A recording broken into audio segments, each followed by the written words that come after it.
What's up, you guys? Welcome to another episode of the Variety Views. I'm your host, the Variety Vendor, and here to review Project Eden Volume 1. I really wanted to review this movie, um, when once I do my top 10 list, and it's not in my top 10 list, so um, there's your little spoiler there, but I would have put it in my honorable mentions. But I really wanted to have an actual video to talk about this because I want this movie to get as many eyeballs as possible, and I want to contribute as much as I can because this movie is really, really good. Don't let the IMDb score fool you. Don't let, what most people say about this movie. I do think that it's a very well made movie. It stars, there aren't many stars in here. Like, I would say the biggest name that they have is Eric Avari, who does a cameo here. Um, and he does a really really good job in this movie, as well as Mike Dupud, who's usually in the background of the most well known movies, like X-Men 2, X-Men Days of Future Past, the Mission Impossible movies. But this stars like the top leads are Anna McGahan, and Cliff Simon, and let's see, Emily Fradenberg.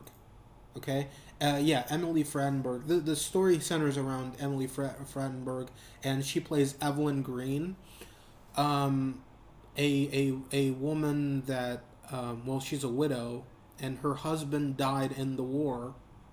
I guess he died in Iraq, and she had to take care of this kid, and this kid has this very rare disease, and the doctors um, tell her that this kid needs to be put down. You should just give this kid away. This is no life for a kid. And the way that that doctor does it, the performance from the doctor where he says, this is no life for a kid, and how smug and how arrogant that he did it. I just wanted to freaking spit at my own TV. That's how lost I got into this because I get it. It's a little bit it's out there. Nobody talks like that, but at the same time, I feel like this is from the point of view of the mother.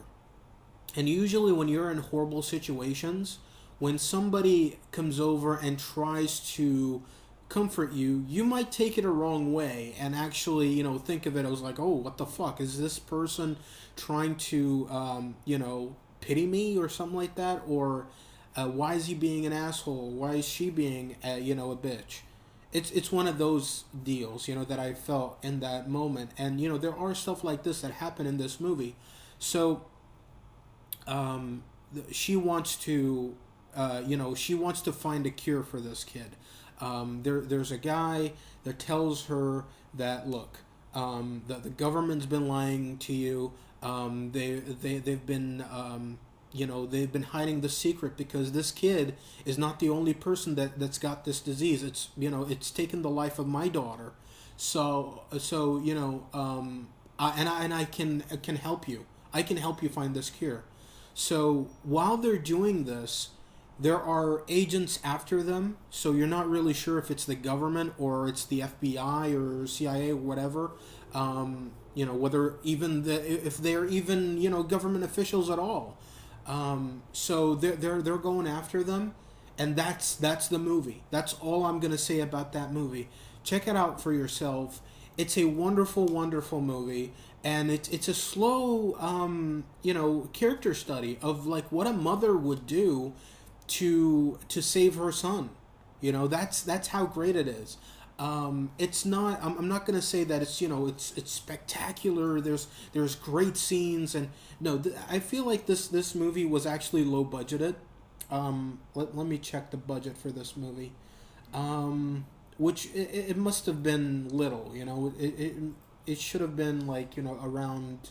I would say like around a million, maybe a million and a half, if you're being generous in assuming in this movie, because I feel like most of the stuff is the budget for for the salaries, and maybe a few locations, but it's not to the point where they would probably spend a lot of money. And plus, you don't have a lot of big names in this. Maybe a couple, they're like B-list celebrities. Nothing taken away from them. They're B-list celebrities, with A-plus performances. There were some things that I did not like in this movie. Some of the maybe some of the actions, but at the same time I'm like, hey, if I was in their place, what would I do? And yeah, probably do the same thing or even worse. And the other thing that I did not like, at least to me, I did not like the ending. I thought it was way too ambitious. But there's nothing wrong with being ambitious. It's something that I think a lot of movies should have, and it was good enough to the point where it was different. But it wasn't different enough. Like, I commend it for doing something different, but I do not like it. It's not my cup of tea. But I do have a lot of respect for them for going that route. And I said it before, it was volume one, so that means there is definitely a sequel. And this sequel, I hope it comes out soon, because there are a lot of questions that were left at the end of this movie that I was like, I would love to figure out what happens next.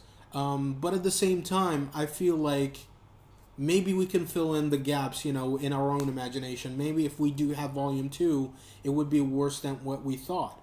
There are definitely a lot of movies that have that open-ended sequel, ending. Sometimes your imagination is a lot better. But for this movie, I will give it, I'll give it 4 stars. I think 4 stars is commendable. This deserves 4 stars. Definitely recommend this to you guys. Check it out. It's a great movie. It's a wonderful movie. I really enjoyed it. There are moments in this that you might go like, I did not like this, but whatever you feel about this, I will say, I will guarantee you this. Whatever way you feel about this, whether you like it or not, I guarantee you that throughout the movie, throughout its runtime, which is like 95 minutes, okay, which is a lot shorter than a lot of movies today. That's like, an hour and a half, and or an hour and 25, including, if you're excluding credits. So it's a lot shorter. It's a quick watch, and I will guarantee you this, that from start to finish, you will at least be engaged, in this movie. So with that being said, rate, comment, favorite, please subscribe, share with your friends, share with everybody. Check out my next video. We'll be talking about something else.